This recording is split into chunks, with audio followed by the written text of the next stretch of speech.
Let's just introduce yourselves first of all. Hello, I'm Joe Robinson. And I'm Gary Hayes. Together with Gaz and Joe. Right, so. Should we try it again seriously? Yeah, do seriously now.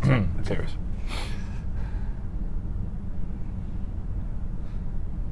Just whenever you're ready, really. Oh, what's just doing? Yeah, well, I thought you might. I thought we were just... Because you're the big deal, aren't you? Don't fall out with me again. I'm not going to fall out with you. We won't be doing this. I was wondering if you'd start okay, the video. I'll go first. Okay, thanks, if you want.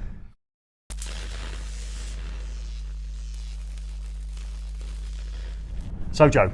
Gaz. We're at Sparks 10th anniversary, Yes. and we've got a little bit of a random question pot here to attack. I'm a little bit nervous about I'm this, a little bit, I might have to make them up. Yeah.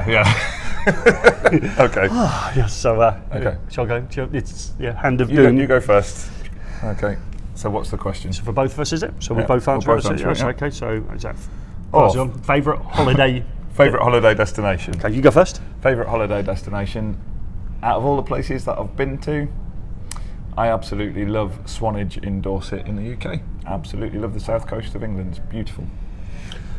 Two, so I'll go with the first one because it's the good joke one. Yep. So I'm a massive fan of California. Mm-hmm. Okay, absolutely love California. Cliffs in Great Yarmouth. So we've Beautiful just place. brought that one back Yep. into reality. Yep. And the other one would be land in Paris, which we've been to twice. Yes. So fantastic holiday destination for children. But we go every year to California.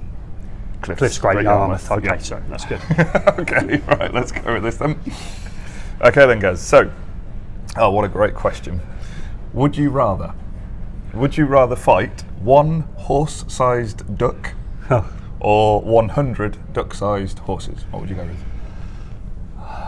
100 duck-sized horses, I would go with. I think that's going to be one pretty terrifying duck, isn't it? It's going to be a big one. Yeah, I'd go with the 100 duck-sized horses. Yeah, I reckon. yeah. I reckon I could handle that. Yeah. Why is that? Oh, yeah. Well, because I don't know, 100's a lot though, isn't it? Because I always think in a fight, I don't necessarily have to be stronger than the other guy. I've just got to be quicker. Have you got a background in martial arts? Have we know? Maybe I could outrun a horse-sized duck. Yeah, I'd go with the horse-sized duck because I could outrun it, I reckon. You've never had Ducks a fight. can't run very fast, You've can never had they? a fight in your life, have you? I've never had a fight in my life. Okay, so please clarify that for us. Because the font's pretty low. Do you want to? Your choice. Okay. I'm just enjoying watching you read these without glasses on. Struggling to see them. No. Really? Really? That can't be right, can it? We're leaving. Best thing about being An electrician. No. It says a plumber. This is plumber. Pretend it's an electrician. Oh, okay. Best thing about being an electrician, Gaz? Okay. Best thing about being an electrician. I'd go with now smart. Yeah. Okay, so I think that's where it's going to be boom. It's going to be exciting. It's going to be cool. Yeah. I think being an electrician is super cool anyhow. But I think what we just had with LED explosion and how we can mood light and how we can control the atmosphere of a room, going now to smart, linking it together looks brilliant to me. I'd say that link to that for me was anything to do with lighting. I love anything to do with lighting. Nothing more satisfying than powering up a lighting circuit in a domestic property or a commercial property or an industrial property and just watching the place just come to life, just be flooded with light. And of course, lighting design, which I did for a little while as well. Yeah. Absolutely love doing that. It's the one bit of the job I really miss doing is lighting design. I used to love doing that. So yeah, that's probably the best thing about being an electrician for me. Well, best thing about being an electrician is not being a plumber. Oh, this is an easy one. I'm going to answer this one.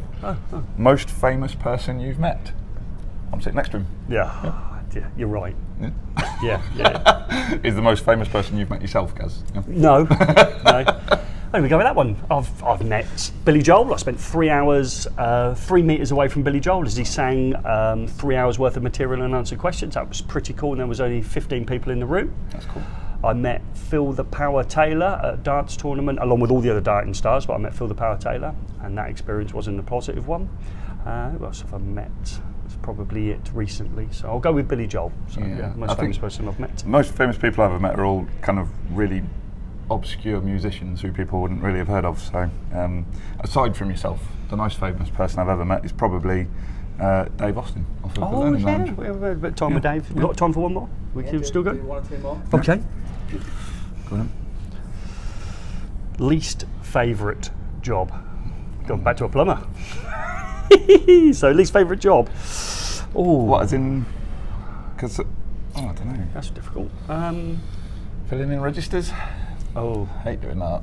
the SAR, The SAR. self-assessment reviews. Any teaching staff out there are groaning. Admin.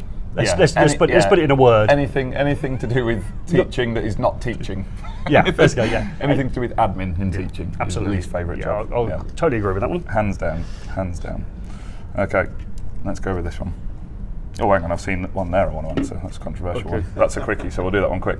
With gammon, egg or pineapple? Oh, egg. Yeah, egg every time. Okay. Yeah, go with egg. Or My- egg and pineapple. No. What? Egg and pineapple. Egg and pineapple? No. A colleague of mine revealed to me recently that he likes to dunk buttery toast in hot tea. I've heard this. Strange. It wasn't me. Oof. No. Okay. You used to do that, can you? Yeah, still trying to get over that. Okay, so Gaz, most prized possession? 2 children.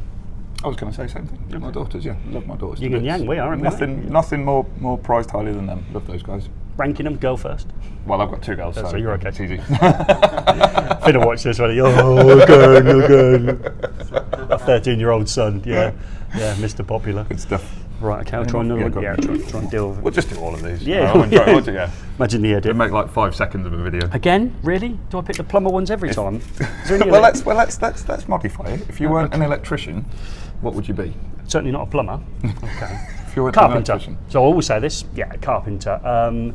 Wood doesn't change. Mm-hmm. You can put a roof on a building, you can put skirting board and door frames in, Yeah. but you can go home at night and make yourself a wonderful piece of furniture, maybe in a shed in the back garden, turn a barley twist leg and Yeah. a bit of waxing down and that. Yeah. And I just think there's something quite satisfying about spending time, and the smell. Yeah. Smell of wood. Totally agree with that. Either a carpenter or a bricklayer, actually. I wouldn't mind being a brickie. Yeah. Cold in the winter. I know, but it's colder than an electrician in the winter. I used to work in And houses most with of no windows. most of those outside walls are outside as well, aren't they? A lot of them are, like a lot. 90% of them are, yeah. Most of them, yeah. Yeah, I mean, some of the outside walls are inside, but, you know. Yeah. They're cold though, aren't they? You got another one, have you? I don't know, does this one apply to you guys? I don't know. Favourite book? You go first while I think. I've got... Colouring books? Just when a it comes general to term? books that I read for leisure, there's so many. I've got 3 bookcases at home, absolutely crammed with books. I love reading. But every winter, I always reread a couple of books. One of them is called Call of the Wild by Guy Grieve, about a guy who goes off to live in Alaska by himself for 12 months of the year. Oh, right. Builds himself a log cabin out What does in he do for the rest of the year then? Just does it for 1 year. And the other one is a book called Endurance by Alfred Lansing, who it's about Shackleton's expedition to the Antarctic, and it didn't go well, and he managed to keep alive and rescue every single member of his crew. A remarkable story of adventure. If you've never read that, it's a great book. Endurance by Alfred Lansing. Favourite book, guys? May have had time to think about it. I only read The regs. No, I was going to say, other than electrical-based books, which we are semi-forced to read to keep up with our trade, which is not a problem, I only really read autobiographies. So I've got to know the person, as in be invested in them. Nick Faldo, Billy Joel, I've done Theo Pathetus, I've done Jimmy Nail, and I work myself through all the people that I've followed throughout the years. As soon as there's a biography or autobiography out on them, that would be the books that my wife would buy for me, and they're the ones that I read. Poolside at Centre Parks, that would be. Very good. Yeah, nice. Very nice, yeah. When I'm not asleep. Yeah. Which was last time I was asleep most of the time. So. This one could be controversial. Go on, You have a look at it before I give my answer. I don't know what you mean. Okay. Favourite tool? That'll be you, Joe. I'm your favourite tool. Yeah. You're often called a tool, aren't you, at work? Yeah. Is that what it is? Have I misunderstood the question? Yeah. Okay. No. I think you've translated it just how you wanted to. Okay. I'll go favourite tool. Currently, the torque screwdriver. I think that's pretty cool. Yeah, I like a torque screwdriver. I like the thinking behind it. I like the fact that it takes away the uncertainty of a connection being electrically sound or unsound, and I quite like the torque screwdriver. I've got 2 favourite tools. Calculator and a pencil. Okay. All right. Okay. Calculator and a pencil. You've Often overlooked. Yeah. Always Got tell one of my them in your students, hand. Got to have a calculator, proper calculator, Casio FX85 GT Plus, and a pencil. Very specifically, the Pentel P207. The 205 for complicated work, but the 207 is a beautiful one. You don't get that very often, do you? Okay, so I think this might be. I think Tom's getting bored with this now, isn't he? We'll wrap it up on the final one. Right then. Stand back, bro. I got this. How do you make the perfect brew? Oh, from Mr. T. Okay, now, there's a lot of controversy over this. Okay. However, the only way to make a perfect brew is to use a teapot. Not enough people use teapots in their lives anymore. I do. And I admire that about you. One of the important things, you've got to warm the teapot up first, that's very important. So you pour boiling water into the teapot first to warm the pot through, then you pour that away. I'll allow the use of tea bags, that's okay. 1 bag per person and 1 for the pot. And then you pour in boiling hot water. It's got to be freshly drawn out the tap and as boiling hot as you can possibly get it. And then you pour it straight onto the tea bags. Don't let the kettle click off and then let it cool down, straight in there. And then, and this is the controversial part, once the tea has brewed for a minimum of 5 minutes, it's very, very important that you put the milk in the cup first. Now, if anybody's still watching by this stage, you're going to get a bit of a battering for this. People get mixed up with this because everyone goes, no, don't put the milk in first. If you're engaging in the barbaric practice, which we all do from time to time, of making your tea in a cup, needs must when we're at work, that's how we've got to do it, that's when you put the milk in last. But if you're making tea properly in a teapot, you put the milk in the cup first. And that's not something that's open for discussion, that is how it is. So what was the question again? Just remind me. Favourite book? No. Oh no. How do you make the perfect brew? Okay. Anything to add to that, guys? I feel like we've answered that. Well, there's hops, there's water, there's a fermenting process that goes Barley on. and- barley and yeast. Yeah, and then lots of it. I think that would be my favourite brew, yeah? Okay, good stuff. Is what we've Two done. very different outlooks there.